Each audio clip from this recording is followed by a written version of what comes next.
Je ne m'étais pas préparée à vous faire un discours ou à vous dire des mots. Et donc, je vais vous dire les mots comme ils me sortent du cœur.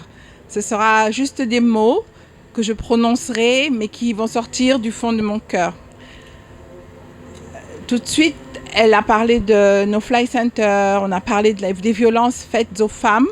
Et je me suis souvenue, quand je suis arrivée tout à l'heure, je parlais avec un jeune homme et qui me dit, mais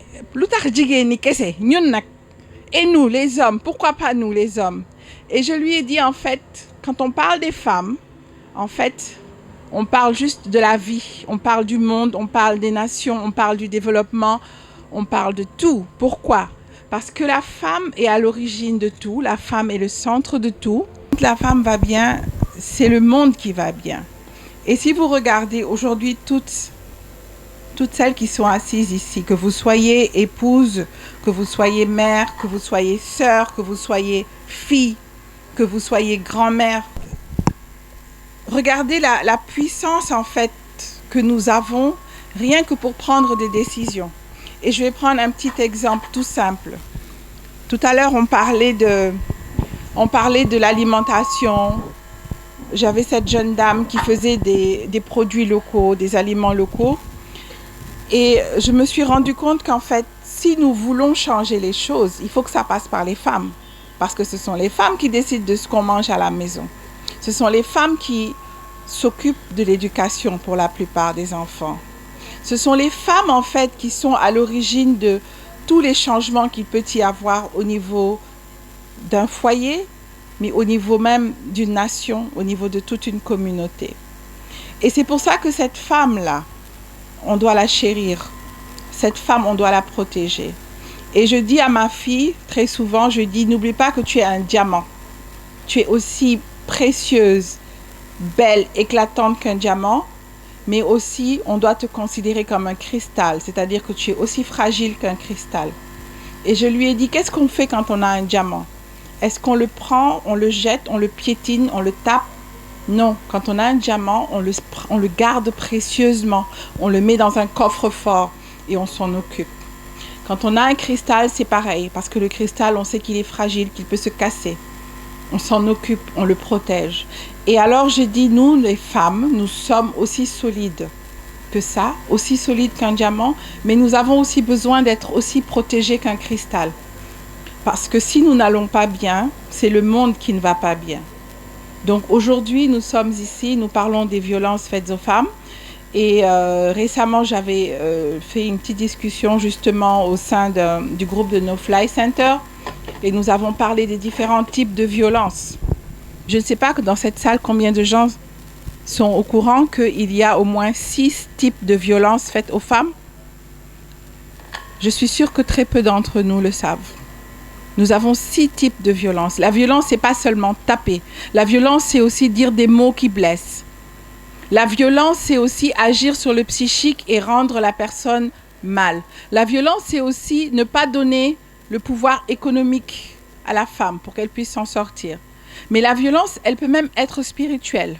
C'est-à-dire ne pas lui donner la possibilité d'utiliser son état spirituel.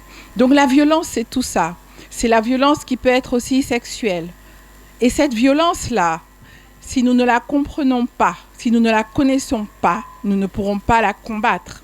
Et aujourd'hui, je suis tellement heureuse de voir toutes ces jeunes femmes qui ont exposé, parce que ça, c'est un pas, justement, pour lutter contre la violence. Je vous ai parlé de cette violence économique. Si nous avons les moyens de nous en sortir, que ce soit économiquement, nous aurons aussi les moyens de nous battre si nous sommes en face d'une violence. Et une fois, je terminerai avec cette petite anecdote. Je parlais avec un homme du ministère de la Femme et je lui disais, voilà, je lui présentais le projet de No Fly en lui disant, mon combat, c'est de me battre pour le renforcement de l'autonomie des femmes, l'autonomisation des femmes. Et il m'a regardé d'un air assez méprisant en me disant, mais pourquoi l'autonomie des femmes? Qu'est-ce que ça a à voir avec la gestion du stress? Et je lui ai dit, vous savez, monsieur, une femme qui est stressée, je ne pense pas qu'elle puisse penser à se développer économiquement.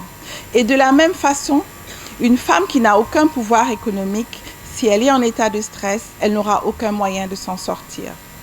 Et donc je voudrais conclure en disant, nous sommes ici aujourd'hui, un parterre de femmes, mais j'espère que ce message, il va aussi aller aux hommes. Pour les quelques hommes qui sont là parmi nous, j'espère que vous comprendrez un peu plus de quoi nous parlons quand nous parlons de violences faites aux femmes. Pourquoi il faut arrêter tout ça. Parce qu'en fait, ce n'est pas seulement par rapport aux femmes, mais c'est par rapport à tout un monde, c'est par rapport à nos nations, c'est par rapport à l'humanité. Donc, je voudrais juste dire merci à vous, mesdames, merci à vous, messieurs, mais également, je voudrais dire, prenons conscience de nous et surtout, aimons-nous. Parce que arrêter la violence contre les femmes, c'est d'abord s'aimer soi-même. Si nous n'aimons pas notre corps, si nous ne nous aimons pas, personne ne pourra nous aimer. Donc ça commence par nous. Ça commence par nous en tant qu'individus, mais ça commence par nous aussi en tant que groupe de femmes. Arrêtons en tant que femmes de nous taper les unes sur les autres, d'être violentes les unes envers les autres, et soyons solidaires parce que c'est la main dans la main que nous pourrons y arriver. Donc je vous dis merci et j'espère qu'en rentrant chez nous, nous aurons tous une action que nous voudrions poser pour être plus solidaires, pour nous aimer plus et pour que enfin ces violences s'arrêtent. Merci.